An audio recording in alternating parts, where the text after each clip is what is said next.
Parasha this week is called Mishpatim, meaning ordinances or regulations.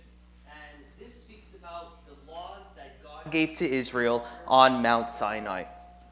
If you remember last week, we saw how God prepared the nation nationally in Exodus 18, how he prepared the nation individually and spiritually in Exodus 19, and then in Exodus 20, God gave the 10 Commandments. And like we said, these 10 Commandments are a type of summary of the entire law. And you could see that the first 4 are all about loving God, and the next 6 are all about loving your neighbor.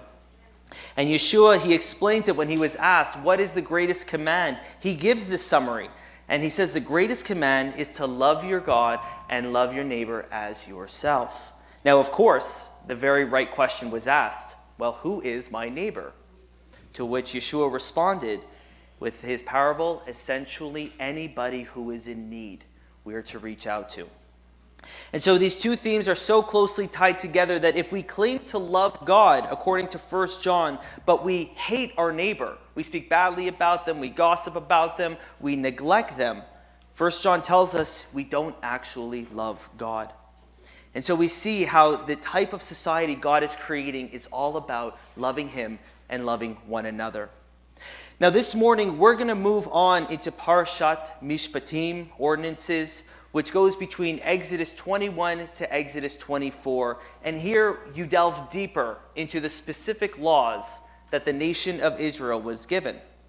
We read about all these different topics, such as the treatment of slaves, what to do if you catch someone who is stealing from you, the property rights, personal injuries, what to do if you hurt yourself, and so on. And then finally, in Exodus 24, we come to the conclusion. And this is where Israel declares everything that God has said we will do. And there the covenant is signed. And they are now bound to the Lord. Now it's likely that most of us here did not do our devotions this morning in Exodus 21 through 24. And it's quite possible that we've never really sat down and read through the laws that we have in this section, often called the Covenant Code. And that makes sense. This portion of Scripture is often not spoken of. It's generally not explored in any in-depth manner. And there are several reasons for this. First, many of us see these laws as impractical. For example, there's a lot of discussion on selling animals, like a donkey or an ox. In Exodus 22, it says that if you sell a donkey to your neighbor, but then the donkey either dies or runs away, who's responsible? Who has to give restitution? That might be interesting, but is that applicable? What are we supposed to do with that? That's why we have a great model with Paul in the New Testament. Because what he does is he takes the laws and he derives an application from them by looking at the heart of the law. What is the motivation behind the law? And that's what we're to grab onto. For example, Paul, when he's writing to the community in Corinth, in 1 Corinthians, he quotes laws about animals. He says, do not muzzle an ox when it's working, meaning don't make his life any harder than it has to be. You see, and he took the heart behind the law, which is about caring for each other. And he applied this principle to those doing missionary work. Essentially, treat the workers of God well and care for them so they could continue to do their work. So in the same way, I would encourage all of us here not to stay away from reading this portion of text, but rather, as you read it, try to seek the heart behind the law that God is calling you to. One good example is in Exodus 23. If you meet your enemy's ox or his donkey, so if you're walking and your enemy's ox or donkey comes by you, then you are to return it to him. Well, we might read that and say, I don't have an ox or a donkey, so this doesn't apply to me, right? But notice what God is saying. Never rejoice when your enemy suffers. Even if there's a case where your enemy is losing something valuable to them, and it's not your fault, you just see it going, stop what you're doing and make every effort to go and help them. That's the community that he's creating. And you see that exact same principle with Yeshua when he says, love your enemies and pray for those who persecute you.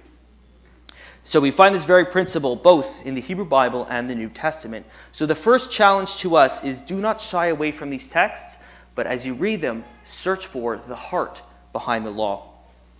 A second reason we may avoid this section of text in Parasha Mishpatim is because we might find some of the laws to be objectionable or even immoral, and we don't know what to do with them.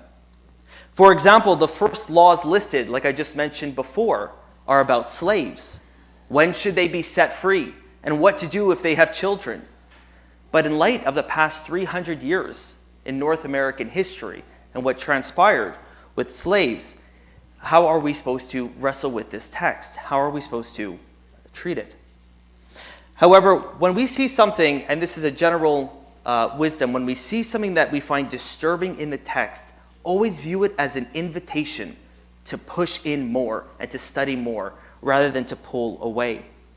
Because you see, unlike North American slavery, which had kidnapping, mistreatment of people that was race-driven, where they viewed one race to be superior to the other, when you look at the Hebrew Bible, there was none of that. Instead, when they use slave in the book of Exodus, it's about if you have a debt to someone, you owe them money and you can't pay them, then you work for them for a period of time. Not only that, but when you examine the laws, you see a move towards a more ethical treatment. For example, men who were slaves, they were permitted to go free after a certain number of years. Contrast that with Exodus. Remember the Egyptians? They held the slaves for hundreds of years and no one going free. The women who were slaves, they were protected, they were cared for. They were not allowed to be sold, and they always had to be provided for. If they weren't, they could easily leave with no repercussions.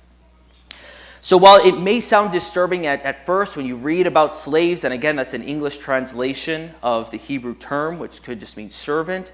When you read it, it might sound disturbing, but notice as you look at the details, this important shift that's happening, where we're starting to recognize the importance of each and every person. And that's what you find as the heartbeat of these commands that God gave.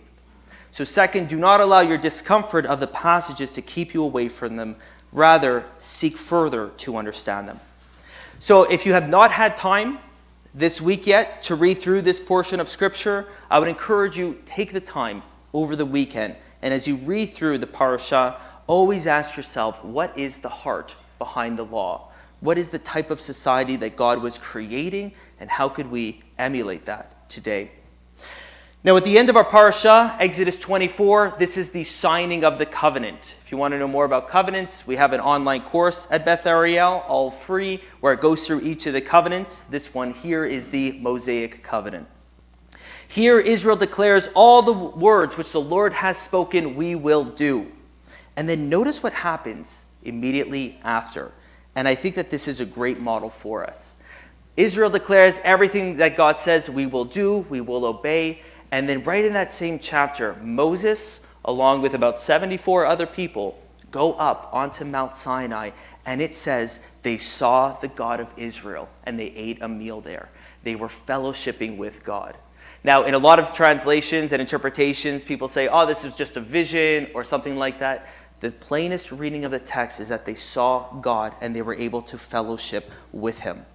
And I love this because you have this sequence, this combination, where when we are committed to walk in the commands of God, when we're committed to walk in the fellowship of the Spirit and listening to his conviction, we will see God and fellowship with him more purely. And this is exactly what David says in his psalm, in Psalm 24. He says, who may ascend to the hill of the Lord? Who may stand in his holy place? He who has clean hands and a pure heart. So Parashat Mishpatim, it reminds us of the importance of the heart of the law, which according to Jeremiah, we now have written on our heart, to fellowship with the Spirit and to listen to that conviction. So while many of these laws may seem impractical or they seem like it's too far reaching, we don't have animals, we can't apply them to our lives, remember that they reveal the heart of God for his society. And so therefore, under the guidance of the Spirit, let's make a commitment to walk in obedience to God's revelation, to bear fruit as a follower of the Messiah, and to pursue clean hands and a pure heart so we could see God more clearly in our daily lives.